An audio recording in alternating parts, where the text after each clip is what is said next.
Halo teman-teman, perkenalkan nama saya Morris Edward Ditambah dengan NIM 03 2019 057, mahasiswa S1 keperawatan dari Stikes Santa Elizabeth Milan. Nah, di video kali ini kita akan menjelaskan tentang asuhan keperawatan pada klien dengan diabetes mellitus. Seperti yang kita ketahui bahwa diabetes mellitus adalah gangguan metabolisme yang secara genetis dan klinis termasuk heterogen dengan manifestasi berupa hilangnya toleransi karbohidrat. Diabetes mellitus juga suatu penyakit kronik yang kompleks yang melibatkan kelainan metabolisme karbohidrat, protein dan lemak, dan berkembangnya komplikasi makrovaskuler, mikrovaskuler, dan neurologis.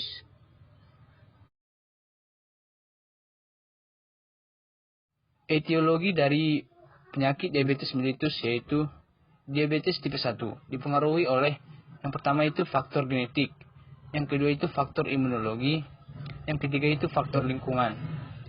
Yang kedua itu diabetes tipe 2. Faktor yang mempengaruhinya seperti usia atau resistensi insulin cenderung meningkat pada usia di atas 65 tahun. Yang kedua obesitas. Yang ketiga riwayat keluarga.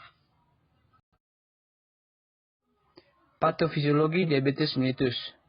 Patofisiologi diabetes tipe 1. Pada diabetes tipe 1 terdapat ketidakmampuan untuk menghasilkan insulin karena sel-sel beta pankreas telah dihancurkan oleh proses autoimun. Jika konsentrasi glukosa dalam darah cukup tinggi, maka ginjal tidak dapat menyerap kembali semua glukosa yang terserang keluar. Akibatnya glukosa tersebut muncul dalam urin atau glukosuria. Patofisiologi pada diabetes tipe 2. Pada diabetes tipe 2 terdapat dua masalah utama yang berhubungan dengan insulin, yaitu resistensi insulin dan gangguan sekresi insulin. Normalnya insulin akan terikat dengan reseptor khusus pada permukaan sel.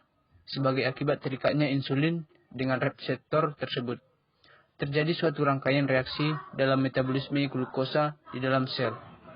Resistensi insulin pada diabetes tipe 2 disertai dengan penurunan reaksi intrase ini. Dengan demikian, insulin menjadi tidak efektif untuk menstimulasi pengambilan glukosa oleh jaringan. Diabetes tipe 2 ini paling sering terjadi pada penderita diabetes yang berusia lebih dari 30 tahun dan obesitas. Nah, di sini kita dapat melihat tentang pathway diabetes mellitus. Kita perhatikan baik-baik alur dari pathway diabetes mellitus tersebut. Tanda dan gejala dari diabetes mellitus. Keluhan umum pada pasien DM seperti poliuria, polidipsia, polifagia pada DM umumnya tidak ada. Sebaliknya, yang sering mengganggu pasien adalah keluhan akibat komplikasi degeneratif kronik pada pembuluh darah dan saraf. Diabetes mellitus pada usia lanjut yang sering ditemukan yaitu seperti katarak, glaukoma, retinopati, gatal seluruh badan, infeksi bakteri kulit, infeksi jamur di kulit, dermatopi, amiotropi, dan penyakit ginjal lainnya.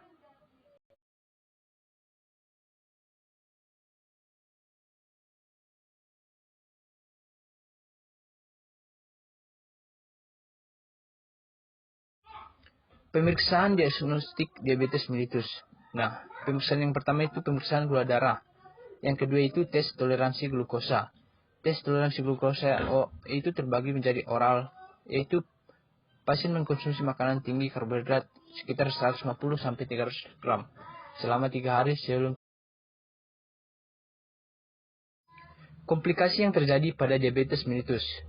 Diabetes yang tidak terkontrol dengan baik akan menimbulkan komplikasi akut dan kronis. Menurut Perkeni, komplikasi DM dapat dibagi menjadi dua kategori. Yang pertama itu komplikasi akut, terdiri dari hipoglikemia dan hiperglikemia. Yang kedua itu komplikasi kronis, yaitu terbagi menjadi komplikasi makrovaskuler dan komplikasi mikrovaskuler. Penanganan dan prognosis diabetes mellitus. Pengetahuan penderita tentang DM merupakan sarana yang dapat membantu penderita menjalankan penanganan diabetes selama hidupnya, sehingga semakin banyak dan semakin baik penderita mengerti tentang penyakitnya, semakin mengerti bagaimana harus mengubah perilakunya. yang bertujuan untuk jangka panjang dan jangka pendek. Yang penanganannya terdiri dari yang pertama itu diet dan latihan. Latihan dengan cara melawan tahanan dapat menambah laju metabolisme istirahat, dapat menurunkan BB, stres, dan menyegarkan tubuh. Nah, selanjutnya ada proses perawatan diabetes mellitus. Prosesnya itu diawali dari pengkajian yang terdiri dari data subjektif, data objektif, dan riwayat penyakit pasien. Riwayat penyakit dahulu, riwayat kesehatan keluarga, pemeriksaan fisik, dan tanda-tanda yang lain.